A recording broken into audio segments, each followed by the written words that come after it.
Mitrovica vazhdon të jetë pjesë e agjendës, vazhdon të trajtohet me prioritet. Po shoh edhe shumë familjarë këtë zotin se dihet që janë mbijetuar të masakrave, që janë zë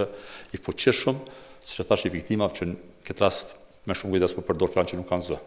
I dëgjojmë çdo ditë nëpër media, po çdo ditë jemi në komunikim të vazhdueshëm, pra po them në angazhimin e përbashkët. Mitrovica region kemi pas dikun në tërësi gjatë këtyre 27 viteve më shumë se 191 lokacione.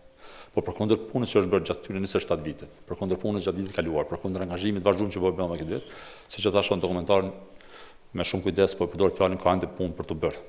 Ka ende dana, sepse ka ende familje që vazhdojnë të jetojnë jo vetëm me dhimbjen, por në këtë rast edhe me anktin e pritjes. Një prej rasteve që prezantuam në dokumentar dhe që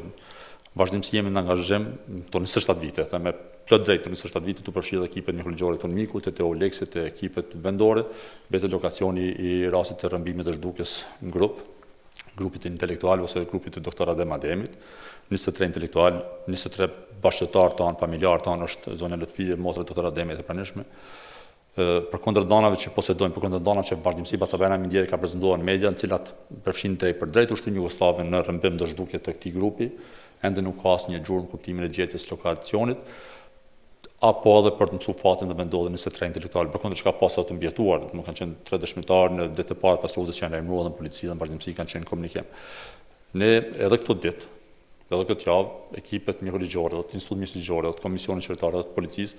janë edhe të angazhuar në terren në zonën mes Zubin Potokut edhe Mitrovicës dhe Istokut, pikërisht në kërkim të lokacionit të mundshëm të varrit masiv.